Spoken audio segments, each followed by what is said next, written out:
ஆனால் கரூரில் நடந்த அந்த அசம்பாவிதம் கிட்டத்தட்ட ஒரு வாரத்திற்கும் மேலா ஊடகங்கள் இதை பேசிக்கிட்டே இருக்காங்க. ஒருத்தர் மீது ஒருத்தர் பழி போட்டுக்கிறாங்க. யார் தான் இதற்கு பொறுப்பேற்கிறது அப்படின்ற ஒரு கேள்வி மட்டும் மக்கள் கிட்ட இருந்துகிட்டே இருக்கு. முதன்மையான பொறுப்பு ஏற்க வேண்டிய ஒரு நபர், ஒரு அமைப்பு எதுனா அது தாவேகாவும் திரு விஜய் அவர்களும் தான். ஆனால் அவங்க ரெண்டு பேருடைய செயல்பாடு அப்படிங்கிறது மிக மிக அதிருப்திகரமாக, உங்களை ரசிக்க தான் வந்திருக்கிறான், நீங்க கை காமிச்சிங்கனாலே போயிருப்பான், அந்த அளவுக்கு அவன் வந்து உங்க மேல வெறியோடு இருந்திருக்கிறான். அப்போ நீங்க தான் முதன்மை பொறுப்பு ஏற்கணும். நீங்க ஏற்கல, இப்போ வரைக்கும் ஏற்கல, இந்த நொடி வரைக்கும் ஏற்கல விஜய். இல்ல, முதல்ல இது அமுதா IAS அவர்கள் விளக்கம் அளிக்க வேண்டிய அவசியம் என்ன வருது அப்படின்ற ஒரு கேள்வி வருது சார். அதெல்லாம் அது நீங்க சொல்ற ஒரு பாயிண்ட் சரிதான். அவரை கூட சந்திக்க வேண்டிய அவசியமே இல்லை. Is not a sitting minister. அவர் ஒரு மக்கள் பிரதிநிதி, MLA, அவ்வளவுதான். எல்லா இடத்துலயும் இந்த மாதிரி MLA பேச விட்டுருக்கீங்களா நீங்க? ஒரு முன்னாள் அமைச்சர், இன்னொரு கரூருடைய முக்கிய புள்ளி, திமுகவில் ஒரு முக்கியமான நபரா இருக்கிறதுக்காக கொடுக்குறீங்க நீங்க. இல்ல, அவருடைய டோன் வந்து வேற டோன்மா. அவர் என்ன சொன்னாருன்னா, அந்த முழுமையான பேட்டையை நானும் பார்த்தேன். திமுகவுக்கும் பாஜகவுக்கும் அண்டர் டீலிங் என்று பேசுகிறார் திரு விஜய். எனக்கு என்னமோ திமுக இவர் மேல சாஃப்டா அணுகிறதுனால திமுகவுக்கும் தாவேகாவுக்கும் அண்டர் டீலிங்னு சொல்லலாமா அப்படின்னு கேட்கிறாரு. அது எல்லா தொழில கேட்கிறாரு அவரு.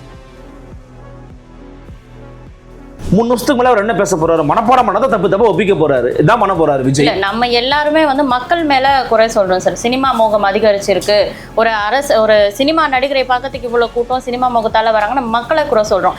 நான் அந்த சினிமா துறையை குறைய சொல்லல. ஆனா ஒண்ணு சொல்றேன், அடிப்படை கல்வி இல்லாட்டி கூட உங்களால சினிமாவில் உச்சத்துக்கு வர முடியும். Because of your talent. உங்களுக்கு திறமை இருந்தது, ஆற்றல் இருந்தது, அறிவு இருந்ததுன்னா, சமயோஜித புத்தி இருந்துச்சுன்னா நீங்க சினிமாவில் உச்சத்துக்கு வர முடியும்.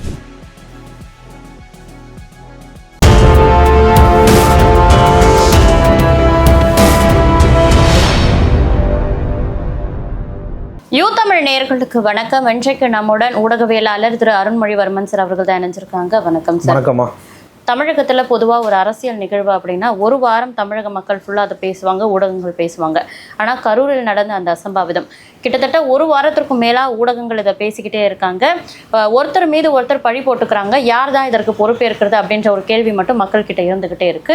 யார் தான் இதற்கு பொறுப்பு? இதை வைத்து தமிழக அரசு செய்யக்கூடிய அரசியல் என்ன அப்படின்றது குறித்து பகிர்ந்துக்கோங்க சார். இதெல்லாம் முதன்மை பொறுப்பு. நம்ம இந்த ஒரு வார காலமாக நீங்கள் பார்த்துருப்பீங்க, மிகப்பெரிய ஊடகங்களாக இருக்கட்டும், பத்திரிகையாளராக இருக்கட்டும், எல்லாரும் சொல்லக்கூடிய ஒரு விஷயம். அதில் ஒரு தார்மீக அடிப்படையில் ஒரு நியாயமும் இருக்கிறது. அதில் வந்து பார்த்தோம்னா, முதன்மையான பொறுப்பு ஏற்க வேண்டிய ஒரு நபர், ஒரு அமைப்பு எதுனா அது தாவேகாவும் திரு விஜய் அவர்களும் தான். ஆனால் அவங்க ரெண்டு பேருடைய செயல்பாடு அப்படிங்கிறது மிக மிக அதிருப்திகரமாக, ஒரு எந்த விதமான ஆக்டிவ்னஸுமே இல்லாத ஒரு அரசியலாக அது தென்படுகிறது. கிட்டத்தட்ட அவங்களோட அரசியலில் அவங்க இன்னுமே வந்து பயிற்சி எடுக்கலை, அவங்களுக்கு போதிய விழிப்புணர்வு இல்லை, அதை எப்படி கையாளக்கூடிய ஆற்றல் இல்லை அப்படிங்கிறது நம்ம எல்லாருக்குமே இன்னைக்கு நமக்கு அவங்களே வந்து படம் போட்டு காமிச்சிட்டாங்க. எங்களுக்கு இதெல்லாம் தெரியாது, பார்த்துக்கோங்க, நாங்கள் இவ்வளோதான் அப்படின்னு காமிச்சிட்டாங்க. ஒரு பக்கம் அவர் பண்ணுறாரு, இன்னொரு பக்கம் நீங்கள் கேட்ட மாதிரி நம்ம வந்து முதல்ல பதிலை சொல்லிடுவோம், அப்புறம் விமர்சனத்துக்குள்ளே போகலாம். முதன்மை பொறுப்பு, முதன்மை கடமை யாருக்கு இருக்குன்னா விஜய்க்கும் தாவேகாவுக்கும் தான். ஏன்னா உங்களை பார்க்க தான் வந்திருக்கான், உங்களை ரசிக்க தான் வந்திருக்கிறான், நீங்கள் கை காமிச்சிங்கனாலே போயிருப்பான், அந்த அளவுக்கு அவன் வந்து உங்கள் மேலே வெறியோடு இருந்திருக்கிறான். அப்போ நீங்கள் தான் முதன்மை பொறுப்பு ஏற்கணும். நீங்கள் ஏற்கலை, இப்போ வரைக்கும் ஏற்கலை, இந்த நொடி வரைக்கும் ஏற்கலை விஜய். கடைசியாக ஒரு போட்ட வீடியோவில் கூட நான் நீங்கள் கொடுத்த இடத்துல வந்து பேசுனது தான் நான் செஞ்ச தப்புன்னு பேசுகிறாருன்னா இவர் என்ன பண்ணலான்னு நீங்கள் சொல்லுங்கள். நான் தப்பே பண்ணலை, நான் பண்ண ஒரே தப்பு நீங்கள் கொடுத்த இடத்துல பேசுனது தான் அப்படிங்கிறாரு. அப்போ அவர் எந்த வகையிலையும் தன்னுடைய தவறை ஒப்புக்கொள்ளவோ, தவறை ஒப்புக்கொள்ளலாம் கூட பரவாயில்லம்மா, ஒரு தார்மீக பொறுப்புன்னு ஒன்று சொல்லுவாங்க. அந்த தார்மீக பொறுப்பையாவது, அதாவது அவர் மீது பிழை இல்லாவிட்டாலும் கூட, தவறு இல்லாவிட்டாலும் கூட, நான் தார்மீக பொறுப்பு ஏற்றுக்கிறேன், இது என்னுடைய கட்சியில் நடந்த சம்பவம் அப்படின்னு கூட நீங்கள் சொல்லலாம்ல. அப்போது உங்கள் மேலே இருக்கக்கூடிய பார்வை அப்படிங்கிறது மாறுகிறது. இப்போ குறிப்பாக டாக்டர் திருமாவளவனோ திரு சீமான் அவர்களோ வந்து பார்த்தீங்கன்னா, நிகழ்வு நடந்து முடிந்த உடனேயே நம்ம வந்து இது விபத்தாக தான் பார்க்க முடியும் தான் சொன்னாங்க. ஆனால் இவருடைய வீடியோ காட்சி வெளியான பிறகு வந்து பார்த்தீங்கன்னா, எனக்கு அவர் மீது இருந்த கொஞ்ச நெஞ்ச கரிசனம் கூட போய்விட்டது என்கிறார் டாக்டர் திருமாவளவன். ஏன் காரணம்? அவருடைய வீடியோ அப்படி இருக்குது, ப்ரொவோக்கிங் வீடியோவாக இருக்குது. சிஎம் சார், நான் வீட்டில் தான் இருப்பேன், இல்லை ஆஃபீஸில் இருப்பேன், என்ன கத்திப்பட வசனமா அது? வீட்டில் தான் இருப்போம், ஆஃபீஸில் இருப்பேன்னு சொல்கிறதுக்கு என்ன விஷயங்கிறது ஓப்பனாக பேசணுமா வேணாமா? இவர் ஒரு பக்கம், இன்னொரு பக்கம் அரசாங்கம் பதப்பதப்பா அவசர அவசரமா ஊடகச்சாளர்கள் சந்திப்பு, மரியாதைக்குரிய அமுதா ஐஏஎஸ் அவர்கள் தலைமையில் ஒரு சந்திப்பு நிகழ்த்துறாங்க.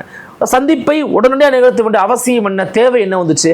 இல்ல, முதல்ல இது அமுதா ஐஏஎஸ் அவர்கள் விளக்கம் அளிக்க வேண்டிய அவசியம் என்ன வருது அப்படின்ற ஒரு கேள்வி வருது சார். இதற்கு பொறுப்பேற்ற அமைச்சர்கள் யாராவது விளக்கம் அளிச்சிருக்கலாம், துறை சார்ந்த அமைச்சர்கள் பேசியிருக்கலாம். ஒரு அரசு அதிகாரிகள் இந்த விஷயம் குறித்து பேசுறது எதுக்காக அப்படின்னு தொடர்ச்சியா இந்த அரசு மக்களை சந்திக்க பயப்படுகிறது. இந்த அரசு மக்களுடைய பிரதிநிதிகளை மக்களிடம் பேச அனுமதி மறுப்பது ஏன்? இதே கேள்வி நானும் கேட்கிறேன். இதை எல்லாருமே கேட்டிருக்காங்க. குறிப்பாக எதிர்க்கட்சி எடப்பாடி பழனிசாமி இதை கேட்டிருக்கிறாரு. அரசு நிலைகுலைந்த நிலையில் இருக்கிறது தமிழக அரசு. நீங்க நிலைகுலைந்த நிலையில் இருக்கிறதுனால தான் உங்களால ஃபேஸ் பண்ண முடியல சார். உங்க அமைச்சரோட எவ்வளவு டீசென்டான மினிஸ்டர்ஸ் இருக்கிறாங்க சார். திரு தங்கம் தென்னரசு இருக்கிறாரு, பேச சொல்லுங்க, அவர் டீல் பண்ண சொல்லுங்க. அப்ப அவங்களெல்லாம் விட அமுதா ஐஏஎஸ் அவர்களும் தேவாசீர்வாதம் அவர்களும் இங்க வந்து முன்னாடி நின்று எங்க மேல தப்பே இல்லைன்னு சொல்றதுக்காக தேவை எங்கிறது வந்துச்சு. ஏன் அவங்களால பேச முடியாதா? செந்தில் பாலாஜி அமைச்சர் பொறுப்புல இல்ல, ஆனா அவர் வந்து பிரஸ் மீட். சரி, அவர் கூட லோக்கல்ல இருக்கிற எம்எல்ஏ கூட நம்ம கடந்து போகலாமா? அதெல்லாம் அது நீங்க சொல்ற ஒரு பாயிண்ட் சரிதான். அவரை கூட சந்திக்க வேண்டிய அவசியமே இல்லை. Is not a sitting minister. அவர் ஒரு மக்கள் பிரதிநிதி, எம்எல்ஏ, அவ்வளவுதான். எல்லா இடத்துலையும் இந்த மாதிரி எம்எல்ஏ பேச விட்டுருக்கீங்களா நீங்க? ஒரு முன்னாள் அமைச்சர், இன்னொரு கரூருடைய முக்கிய புள்ளி, திமுகவில் ஒரு முக்கியமான நபராக இருக்கிறதுக்காக கொடுக்குறீங்க நீங்க. நான் என்ன கேட்கிறேன், திமுகவில் பேசவா ஆள் இல்லை? அப்போ அவங்கள பேச விடாம இவங்களையும் பேச வைக்கிறீங்க. அப்போ என்னன்னா, அரசாங்கத்துக்கு ஒரு டிஃபெண்ட் தேவைப்படுது. எப்பா எங்க மேல தப்பே இல்லை. இது என்ன ஒரு நகைச்சுவை, லாஜிக்னா நகைச்சுவையான விஷயம், லாஜிக்கான விஷயமும் கூட. எடப்பாடி பழனிசாமி இதை கேட்டிருக்கிறாரு, மற்றவங்களும் கேட்கறாங்க. இப்போ என்ன, நீங்க விசாரணை கமிஷன் போடுறீங்க, நீதியரசர் அருணாச்சல பேர் விசாரணை கமிஷன் போடுறீங்க, நீங்களே விசாரணை கமிஷனை போட்டுவிட்டு நீங்களே என்ன பண்றீங்க, எங்க மேல தப்பே இல்லை நீங்களும் சொல்றீங்க. இப்போ இது வந்து இந்த விசாரணையை சீர்குலைக்காதா? நீங்க உங்களுடைய ஆவணங்களையும் ஆதாரங்களையும் உங்களுடைய தரப்பு விளக்கங்களையும் நியாயங்களையும் கொண்டு போய் நீதியரசர் கிட்ட சமர்ப்பீங்க. இந்த பாருங்கம்மா நீதியரசர் அவர்களே, எங்கள் மீது பிழை கிடையாது, கேட்ட நேரம் இது, வந்த நேரம் இது, சொன்ன கூட்டம் இது, வந்த கூட்டம் இது, நான் கொடுத்த விஷயங்கள் இவ்வளவு கொடுத்துருக்குறோம், இவ்வளவு பொய்யான விஷயங்களை பரப்புறாங்கன்னு சொல்லுங்க. மற்றபடி பொலிட்டிக்கலா டிஃபெண்ட் பண்றதை அரசாங்கத்தினுடைய பிரதிநிதிகள் பண்ணட்டும், அரசு பிரதிநிதிகள், குறிப்பாக மினிஸ்டர் பண்ணட்டும், எம்எல்ஏ பண்ணட்டும். அப்ப அங்க இந்த அரசு தடுமாறினாங்க. தடுமாற்றத்தினுடைய நீட்சி வந்து பாத்தீங்கன்னா, முதலமைச்சர் அவர்கள் இந்த விஷயத்துல டீல் பண்ணதுல வந்து வீடியோ போட்டதா இருக்கட்டும், மற்ற விஷயங்கள் பண்ணதா இருக்கட்டும், ஓகே. அவர் சொன்னார் இதெல்லாம் அரசியலாம் பண்ணக்கூடாது, ஃபைன் தான், அதெல்லாம் கரெக்டு தான், அதெல்லாம் மெச்சூராக தான் ஹேண்டில் பண்ணார். ஆனால் இந்த கவர்மெண்ட் இருக்குல்ல, இந்த கவர்மெண்ட் வந்து என் மேலே தப்பே இல்லை, என் மேலே தப்பே இல்லை, என் மேலே தப்பே இல்லைன்னு சொல்லிக்கிட்டே இருக்க வேண்டிய அவசியம் என்ன வந்துச்சு? தேவை. அப்போ அப்படி நீங்கள் பண்ணுறீங்கன்னா, உங்களுக்கு அதுதான் வந்து விஷயம் அப்படின்னா, நீங்கள் டேரெக்டாகவே விஜய் மேலே எஃப்ஐஆர் ஃபைல் பண்ணலாமே. ஏன் விஜய் மேலே எஃப்ஐஆர் ஃபைல் பண்ணாமல் இருக்கிறீங்க? அப்போ நீங்கள் விஜயை காப்பாற்றுறீங்களா? திமுக விஜய் மேலே ஒரு சாஃப்ட் கடன் வந்துருச்சா? இல்லை கைது பண்ணால் அவர் பெரிய ஹீரோ ஆயிடுவார், அவர் மேலே கரிசனம் வந்துடும், இல்லை மற்ற கட்சிகள் யாராவது அவர் அரவணைச்சுப்பாங்க அப்படிங்கிற பயமா? இல்ல, இதை தான் எம்பி திருமாவளவன் அவர்களும் கேட்குறாங்க. திமுகவிற்கும் தாவேகாவிற்கும் ஒரு மறைமுக லிங்க் இருக்குமோ அப்படின்ற ஒரு சந்தேகம் கூட எனக்கு இருக்கு அப்படின்னு எழுப்புறாரு. கூட்டணி கட்சியில இருந்துகிட்டு வந்த ஒரு எம்பி இப்படி பேசுறது எப்படி பார்க்க? இல்ல, அவருடைய டோன் வந்து வேற டோன்மா. அவர் என்ன சொன்னாருன்னா, அந்த முழுமையான பேட்டியை நானும் பார்த்தேன், திமுகவுக்கும் பாஜகவுக்கும் அண்டர் டீலிங் என்று பேசுகிறார் திரு விஜய். எனக்கு என்னமோ திமுக இவர் மேல சாஃப்டா அணுகிறதுனால திமுகவுக்கும் தாவேகாவுக்கும் அண்டர் டீலிங்னு சொல்லலாமா அப்படின்னு கேட்கிறார். அது எல்லா தொழில கேட்கிறாரு அவரு. அப்படி இருக்காதுங்கிறது அவருக்கும் தெரியுன்றது வேற. ஆனா நமக்கே சந்தேகம் வருது பாருங்க, ஏன் திமுக விஜய் எவ்வளவு சாஃப்டா டீல் பண்றாங்க? அப்போ எனக்கு என்ன தோணுதுன்னா, திமுகவுக்கு இதுல நிலைப்பாடுகளை முடிவுகள் எடுக்கிறதுல ஒரு தடுமாற்றம் இருக்கிறது.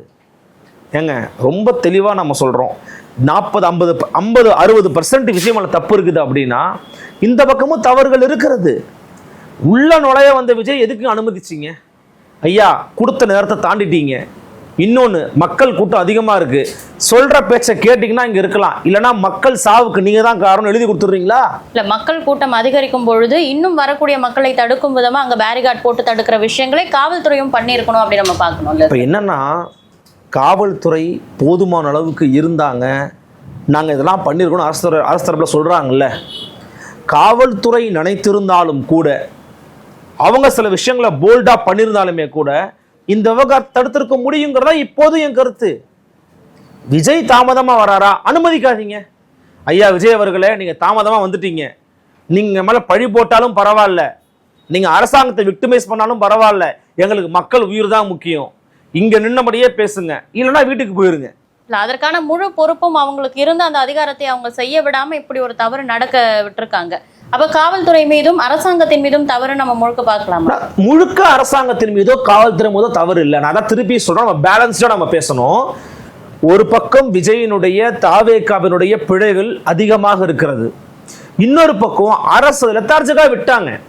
இவங்க சொல் பேச்சு கேட்க. இன்னொன்னு, இப்ப அதே இடத்துல அதிமுக கூட்டம் போட்டாங்க, நீங்க பாத்தீங்கல்ல. எடப்பாடி பழனிசாமி போட்ட கூட்டம் இதே நிகரான கூட்டம் தான். அந்த கூட்டத்தை எப்படி அசம்பாவிதமா நடக்கல? ஏன்னா அது கட்டுப்பாடு உடைய கூட்டம். கட்டுப்பாடு உடைய ஒரு கூட்டம் எப்போதுமே அரசியல் நேர்த்தியோடு அணுகும். எதற்காக வந்திருக்கிறோம்? அவன் யாரும் எடப்பாடியை பார்க்கறதுக்காக வரல. எடப்பாடி மு.க. ஸ்டாலினுக்கு என்ன பதிலடி கொடுக்க போறாருன்னு கேட்க வந்திருக்கான். எடப்பாடி வந்தா என்ன பண்ணுவாருன்னு சொல்ல போறாருன்னு கேட்க வந்திருக்கான். ஆனா விஜய பக்கம் வந்த கூட்டம் அதுக்காக வரல. விஜயை பார்த்துருவோமா, ஐயோ ஸ்கிரீன்ல பார்த்து விஜய் நேரில் பார்த்துட மாட்டாமா அப்படின்னு வந்தான். அப்ப அதிகமான பொறுப்பு விஜய்க்கு இருக்குது. செகண்டரி தான் நான் அரசாங்கத்துக்கும் காவல்துறைக்கும் நான் சொல்லுவேன். காவல்துறை எண்ணி இருந்தால், நீங்க சொல்ல நான் ஒத்துக்கிறேன், காவல்துறை நினைச்சிருந்தது நான் இந்த தடுத்திருக்க முடியும், அவரை அலோவ் பண்ணிருக்க கூடாது. வெயிட் பண்ணுங்க, அப்ப உள்ள இங்கே இருங்க, இங்கே இருங்க. நாங்க என்ன பண்றோம், அங்க இருக்கிற பெண்கள் குழந்தைகள் அப்புறப்படுத்துறோம், எல்லாம் வெளியே போக சொல்றோம், அப்புறமா நீங்க வாங்கன்னு சொல்லியிருக்கணும். நீங்க முன் திட்டமிடலோட யோசிச்சிருக்கணுங்க. கிரவுட் மேனேஜ்மெண்ட் பத்தி போலீஸுக்கு தெரியாதா, காவல்துறைக்கு தெரியாதா? அதனால தான் நான் மீண்டும் மீண்டும் சொல்றேன், முதன்மையான குற்றவாளி, முதன்மையான பொறுப்பேற்க வேண்டிய நபர் விஜயும் தாவேகாவும் தான். செகண்டரியா நான் யாரை பார்ப்பேன்னா police and this government system. நல்லா கேட்டீங்க, இவங்க நினைச்சிருந்தாங்கன்னா அங்க இருக்கிற பெண்களையும் குழந்தைகளையும் அப்புறப்படுத்துறோம் சார், வெயிட் பண்ணுங்க சார், அங்க நிலைமை ரொம்ப மோசமா போய்கிட்டு இருக்கு. பட் டிஎஸ்பி வச்சு சொல்லியிருக்கிறாங்கன்னு சொல்றாங்க, அதை விஜய் கேட்கலையா? அதை அம்பலப்படுத்தணும். இல்ல, அப்புறப்படுத்துறது செகண்டரி சார். முதல்ல அனுமதிச்சதே தப்பு அப்படின்ற அவர் விஜய் அந்த கட்சியின் தலைவர் சொல்றாரு, நீங்க பெண்களும் குழந்தைகளும் வராதிங்க அப்படின்னு சொல்லிட்டு. காவல்துறையும் ஆல்ரெடி சொல்லியிருக்காங்க, நீ அனுமதி வழங்கும் பொழுதே அந்த வழிகாட்டு நெறிமுறைகள்ல சொன்னது என்னன்னா, குழந்தைகளை பெண்களை அதிக அளவுல சேர்க்காதீங்கன்னு. அப்போ இதை அனுமதிச்சதே தப்பு தானே, அவங்கள அப்புறப்படுத்துறது செகண்டரி. ஒரு வீடியோ காட்சி நீங்க பார்த்திருப்பீங்க. கிட்டத்தட்ட அவர் வந்த பிறகு வரக்கூடிய ஒரு வீடியோ, அவர் வந்த பிறகா அது வரதுக்கு முன்னாடி நினைக்கிறேன், மேலும் ட்ரோன் ஷாட் மாதிரி எடுத்திருப்பாங்க. ஒரு கட்டுப்பாட்டை போட்டு வச்சிருப்பாங்க போலீஸ், அப்படியே விட்டில் பூச்சி மாதிரி விடு விடு விடு விடு மொத்த பேரும் ஓடினாங்க. பார்த்தீங்களா ஒரு கூட்டம்? பார்த்தீங்களா? அந்த கூட்டத்தில் அவங்கள கட்டுப்படுத்தவே முடியாது. என்ன பண்ணிருக்காங்கன்னா, கண்ணீர் புகை கொண்டு வீசலாம், அதெல்லாம் பண்ணிங்கன்னா இன்னொரு பெரிய பிரச்சனையாயிரும், இதை விட பெரிய பிரச்சனையாயிரும். காத்திர வஸ்த கலந்துட்டாங்கன்றவாங்க, இதை விட மோசமான பிரச்சனைலாம் வரும். அதெல்லாம் நம்ம பண்ண முடியாது. அதை கூட நான் ஏற்கலை. உள்ளே வரும்போது தடுத்துக்கலாம் கூட சொல்லலை. வந்த பிறகு சூழல் கையை மீறி போகுது சூழல். அப்போ அந்த சூழல் கையை மீறி போகும்போது அதை போலீஸ் சுதாரிச்சு, இந்த இடத்துல ரொம்ப மோசமாக இருக்குது சார், வராதிங்க, உள்ளே வந்தீங்கன்னா பிரச்சனை, வந்தீங்கன்னா சாவு ஏற்றுக்கிறீங்களா விஜய், மரண ஓலம் கேட்க ஏற்றுக்கிறீங்களா விஜய்னு கேட்டுட்டு அவரை அங்கே ஸ்டாப் பண்ணி இக்னோர் பண்ணி அனுப்பியிருக்கணும். இல்லை அங்கேயே பேசிட்டு கிளம்புங்கன்னு சொல்லியிருக்கணும். அதை மிஸ் பண்ணிட்டாங்கன்றதான் நான் என்னுடைய குற்றச்சாட்டு அரசு மேலேயும் காவல்துறை மேலேயும். மூன்றாவது குற்றச்சாட்டு யார் மேலனா, இந்த பொதுமக்கள் மேல. உங்களுக்கு என்ன, விஜயை பார்க்கணும், டிவியில் பார்த்துட்டு போ. விஜயே சொல்லிட்டாரு 3 நிமிஷம் தான் பேச போறேன்னு. 3 நிமிஷத்துக்கு மேல அவர் என்ன பேச போறாரு? மனப்பாடம் பண்ணாதான் தப்பு ஒப்பிக்க போறாரு. இதான் பண்ண போறாரு விஜய். நம்ம எல்லாருமே மக்கள் மேல குறை சொல்றோம் சார். சினிமா மோகம் அதிகரிச்சிருக்கு, ஒரு சினிமா நடிகரை பார்க்கறதுக்கு இவ்வளவு கூட்டம் சினிமா மோகத்தால வராங்க, நம்ம மக்களை குறை சொல்றோம். ஆனா ஒரு பக்கம் பாத்தீங்கன்னா, சுகாதாரத்துறை அமைச்சரா இருக்கக்கூடிய திரு மா சுப்பிரமணியம் அவர்கள் என்ன இட்லி கடை கூட்டு போறாரு, இட்லி கடைக்கு 300 மாணவர்களை கூட்டு போறாரு. இட்லி கடை படத்துக்கு கூட்டு போறது ஒரு கொடுமை. ஏன்னா அது பாவம், அந்த மக்கள் ரொம்ப பாவம். அது ஒரு கொடுமையை குழந்தைங்க அனுபவிக்கிறான். இன்னொரு பக்கம் கல்வியில் சிறந்த தமிழ்நாடு அப்படின்னு சொல்லி சினிமாக்காரரை குடிச்சு வேலை நடத்துற. இப்ப என்னன்னா, ஒரு பக்கம் நம்ம சினிமா மோகத்திலிருந்து மக்கள் விடுபடணும்னு பேசிக்கிட்டு இருக்கோம். இந்த அரசாங்கம், இந்த திராவிட மாடல் அரசாங்கம் சினிமா மோகத்தை ஊக்குவிக்கிறான். இப்ப இவர்கள் எப்படி அவங்கள குறை சொல்றதுக்கு தகுதியான? அதான் சொல்றேனே, இவங்க முழுக்க இவங்களுடைய சைட்ல இருக்கக்கூடிய பிழைகளை சரி பண்ணி இருந்தாங்கன்னா இதை தவிர்த்திருக்க முடியும். விஜயும் தன்னோட தவறுல பண்ணி தவிர்த்திருக்க முடியும். 2 பேர் மேலேயும் பிழை இருக்குது. ஆனா இன்னும் கூடுதலா நம்ம என்ன சொல்றோம்னா, இந்த அரசாங்கத்துக்கு நோக்கமே இல்லை. இந்த அரசாங்கத்துக்கு நல்ல நோக்கம் இருந்திருந்தது அப்படின்னா, யாராவது ஒரு அரசாங்கமா கல்வியில சிறந்த தமிழ்நாடு நீ பேசிக்கிட்டு இருக்க, அதுக்கு நீ என்ன பண்ணணும்?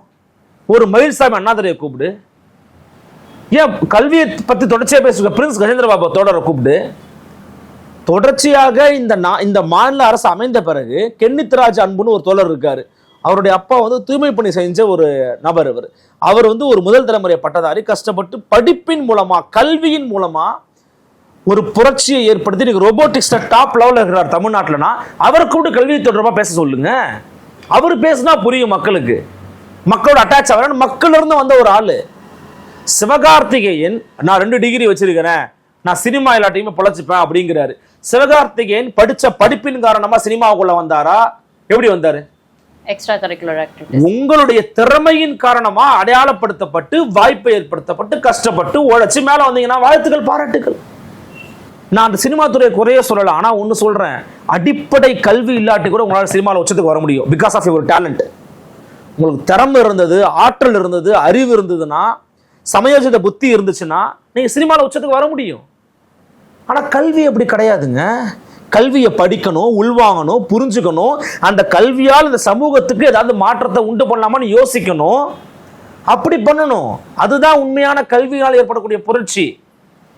அதுக்கு உட்காந்துக்கிட்டு சினிமாக்காரரை கூட்டு வந்து, மிஸ்கினை கூட்டு வந்து, இது என்ன ஆட்சியா? என்னது இது விளம்பர மாடலுங்கிறதுக்கான மற்றும் ஒரு உதாரணம் இல்லையா அது? அப்போ ஒரு பக்கம் நீங்க என்ன நான் ஒன்னே ஒன்று சொல்லவா, விஜய்க்கு இவ்வளவு கூட்டம் கூடியிருப்பதற்கு காரணமே இந்த இந்த இந்த இந்த நிகழ்வே திமுகவின் படுதோல்வியை காமிக்குது. ஏன்னா உங்களுடைய இயக்கம், உங்களுடைய கட்சி இந்த 50 ஆண்டு காலத்துல என்னத்தை சாதிச்சிங்க? என்னத்தை கொண்டு போய் சேர்த்தீங்க மக்கள் மன்றத்துல? பெரியார் பூமி, அண்ணா பூமின்னு சொன்னீங்களே, என்னத்தை கொண்டு போய் சேர்த்தீங்க மக்கள் மன்றத்துல? மாணவர்கள் மன்றத்தை என்ன கொண்டு போய் சேர்த்தீங்க? சினிமா மோகத்தை கொண்டு போய் சேர்த்திருக்கிறீங்கல்ல. உங்க குடும்பம் தொடர்ச்சியா சினிமா படம் எடுக்கும், உங்க குடும்பத்தோட சினிமா படம் நடிப்பாரு. அடுத்து வந்துட்டார் இன்மநிதி, வந்துட்டார் இட்லி கடையை ஓபன் பண்ணி, இதே பண்ணிக்கிட்டு இருக்க போறீங்க. மக்களை ஒரு பக்கம் மதுவையும் சினிமாவையும் ஊட்டி முட்டாளா மாத்துறது. முட்டாளா மாத்துற மக்கள் என்ன பண்ணுவான்? போதையில இருக்கிறவன், ஒண்ணுமே யோசிக்க தெரியாத என்ன பண்ணுவான்னா, சொன்னதை செய்வான். ஆட்டு மந்தை போல சொன்னதை செய்வான். காசு கொடுத்தா சொன்னதை செய்வான். காசு கொடுத்து திமுக ஓட்ட வாங்க போகுது. இதான் பண்ண போறீங்க திமுக. அப்ப திமுகன்ற கட்சிக்கும் இந்த அரசாங்கத்துக்கு இருக்கக்கூடிய பொறுப்பை தொடர்ச்சியா தட்டி கழிப்பதன் விளைவுதான் இது போன்ற மோசமான சூழலுக்கு காரணம். நீண்டகால மோசமான விளைவு செயல்பாடுகள் இந்த மாதிரி மோசமான காரணம் நான் சொல்றேன். இதான் என்னுடைய கருத்து. தமிழகத்தின் கல்வியை வந்து மேலும் ஒரு படி கூட்டிட்டு போன ஒரு விஷயம் எது அப்படின்னு பார்த்தீங்கன்னா, தமிழக அரசின் மடிக்கணினி திட்டம். இது வந்து மரியாதைக்குரிய ஜெயலலிதா அம்மையாரால் உருவாக்கப்பட்ட ஒரு திட்டம். அந்த திட்டம் தற்போது பல ஆண்டுகளாக நிறுத்தி வைக்கப்பட்டது. இப்போ எலெக்ஷனை முன்னிட்டு மறுபடியும் அது வந்து வழங்கப்படும் அப்படின்ற மாதிரிலாம் சொல்றாங்க. இது குறித்து யாருமே அந்த கல்வியில் சிறந்த தமிழ்நாடுன்னு பேசும்பொழுதும் பேசல. மற்ற எந்த தலைவர்களும் இது குறித்து வாய் திறக்காமலே இருக்காங்களே. இப்படி ஒரு பெரிய திட்டம் நிறுத்தி வைக்கப்பட்டிருக்கு திமுக அரசால. தேர்தலை ஒட்டி நீங்க இப்படி சொல்றீங்களே அப்படின்னு யாரும் கேள்வி கேட்கவே தயாரா இல்லையே.